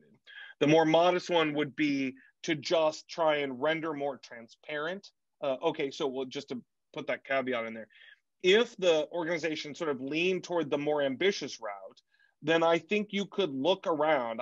I bet we could, scrounge up some rough criteria for danger that would at least prevent a sort of, bad faith determination from one's truck cab to just glance across, well, looks dangerous to me, and hand over the letter for $50 or something.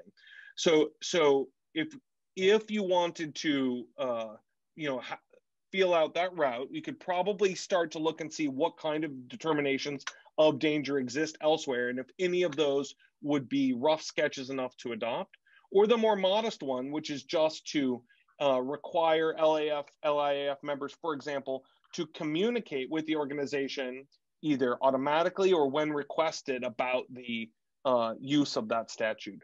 Those would be two ways to at least make more clear exactly when the law was being used or misused. So I think that's what we have to offer you now.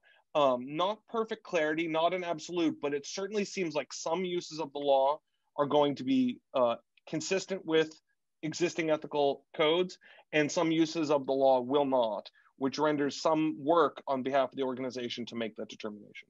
Happy to answer whatever questions arise. I can't imagine what questions would remain after that, but happy to answer. Indeed, there are some coming in. And Jeff, one of the ones which comes back from some of the people and myself as well, is it generally ethical to use a bad law as an excuse?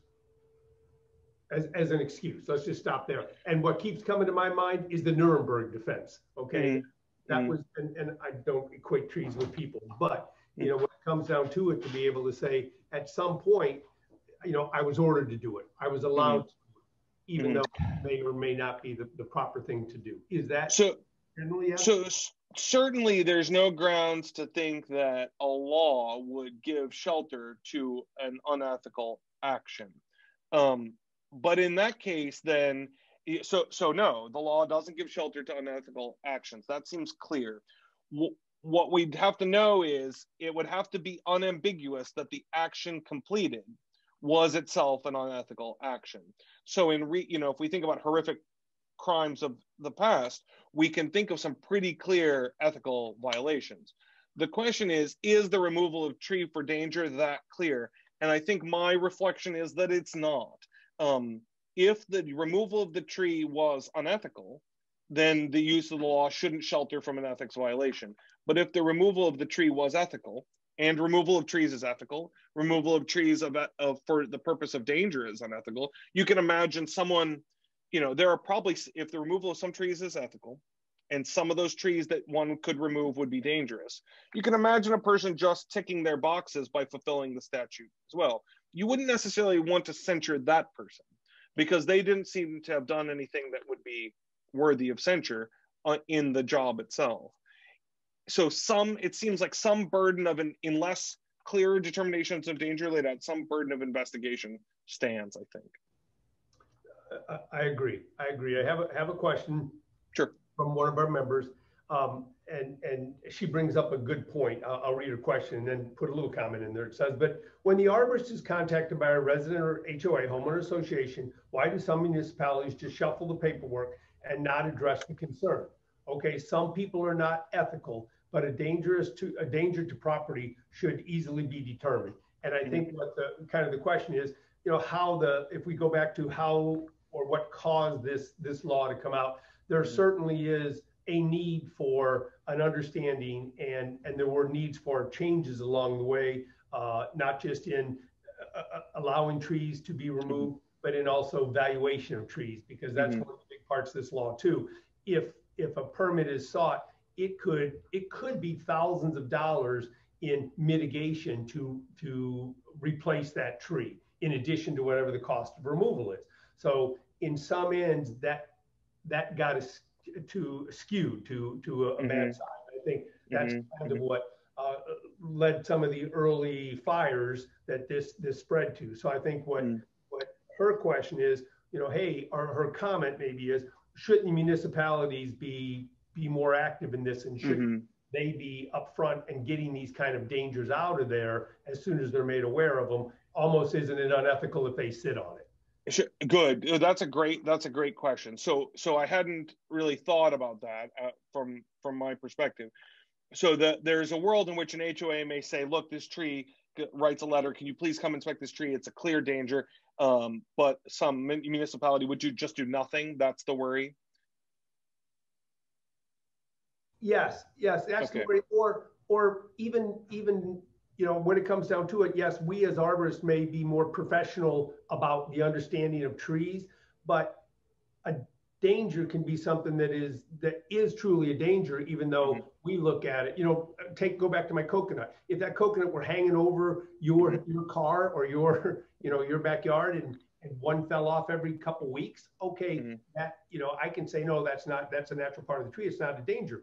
But if it's unfairly impacting people that are under the sweep of the coconut, then they should be able to. And I think that's what this question is saying. Why is the municipality able to say, no, we don't see it as a danger, so it gets I see.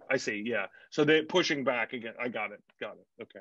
Yeah, that seems like a problem. You would want to give people some recourse to protecting themselves and their property. Yeah.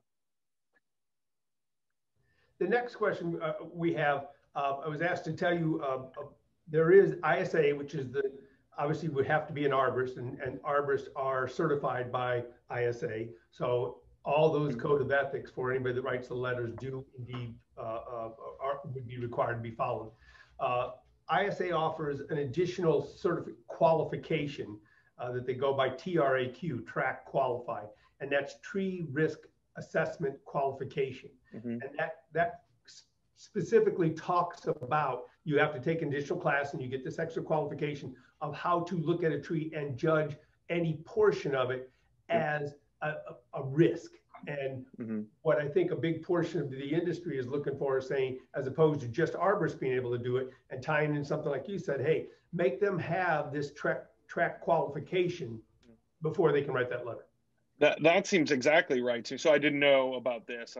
You know, I'm not familiar with the ins and outs of the profession. That seems exactly right to me. That means the industry has, and the experts have codified or attempted to sketch out at least, you know, unambiguous standards of danger, or at least, you know, something closer to the very kind of objective criteria that they were asking for. If that means that the law could be more specific, or, you know, or even if the people don't have that certification, that they could appeal to someone who did or something, that they would use that kind of criteria. So that makes me think even more likely that the law, or even, you know, the LIAF's code of ethics could help gesture towards some more objective standard.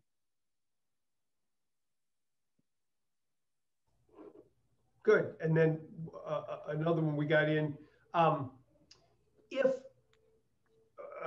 was going to read it verbatim. It says, we cannot use this law to force the removal of a tree. It's only the removal of trees that it only allows removal of the trees as would a lot of other rules.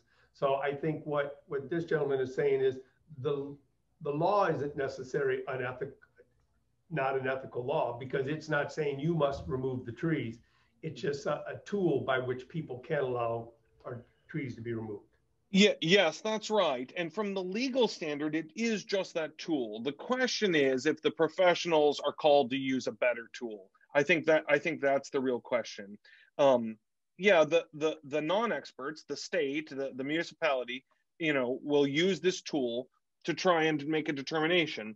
And there's no question municipalities and states have the right to make those laws. But as the code of ethics extends beyond the law, the question is whether those people, the people who are parts of those groups, those organizations, those membership groups, aren't called to use some better, more sophisticated tool. Understood. Understood. It's interesting. I spoke with a member yesterday because to be brought up on ethics violation are not the norm. It's really kind of rare. And I spoke to one yesterday, and indeed, for a separate removal is being brought up under ISA charges, and it's good. It was good for me to hear, because what he could be facing is a 5-year loss of his license. Well, if you're in this profession, being an arborist is a your base card. If you're you have to have it.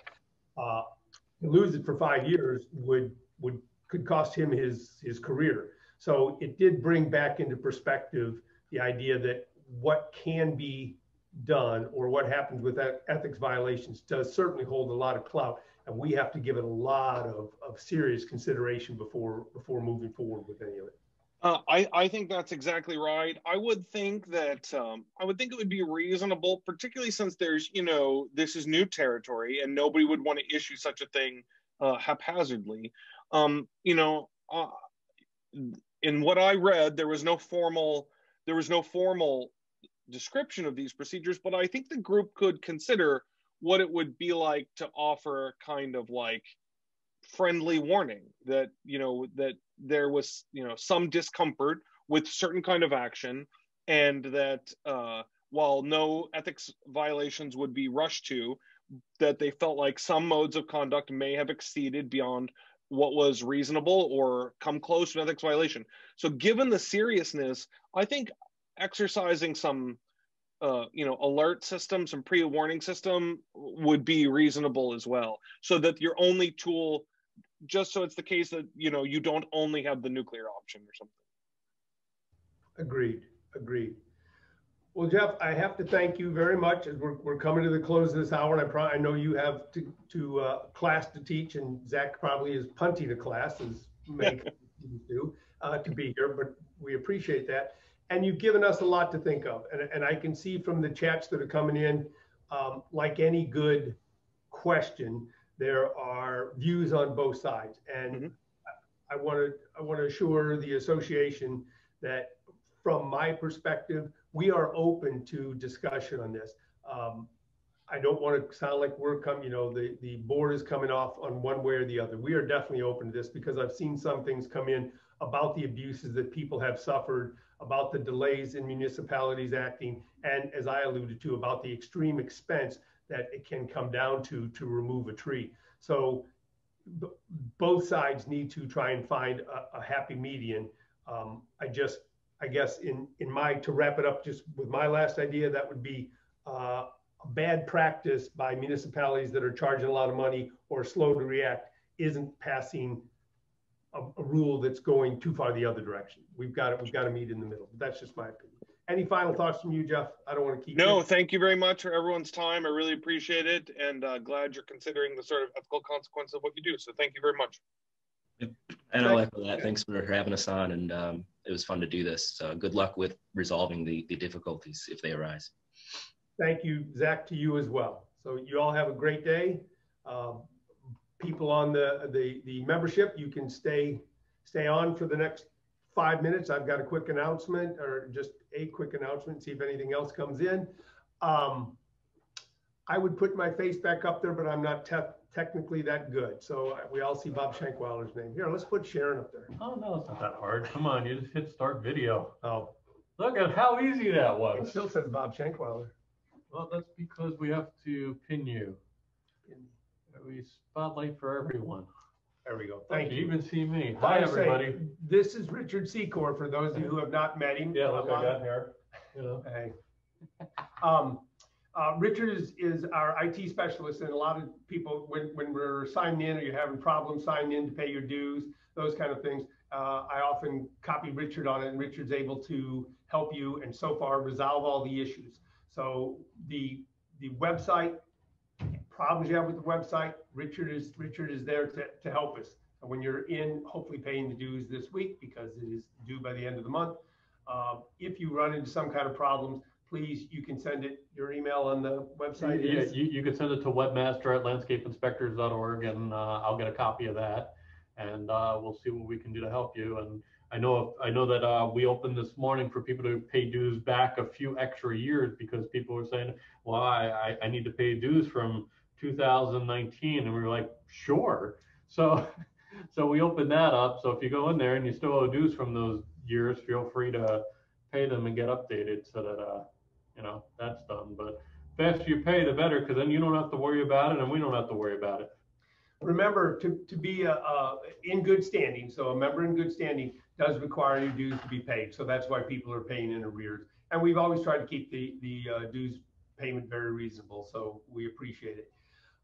That's basically going to end this meeting. I will tell you, I'm looking forward to next month. We're going to revisit what we did last month with Lynn Griffith, and we had that bad connection and we had some problems. Oh, yeah. So next month, Lynn is going to cover. Remember, originally he was going to do the canopy trees. That was the first start, and then I invited him back to do the palm trees. So next month, what we're going to do is bring those two together. So he's going to go back over the information from the canopy trees as well as covering the palm trees.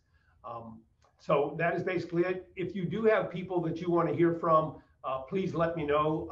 I'm seeing with the ability of Zoom that we can reach out to people far and wide, and people are very open to addressing this association, because there's a lot of super interested people in the green industry that know the important role that landscape inspectors and the Landscape Inspectors Association plays. So they are more than agreeable to speak with us.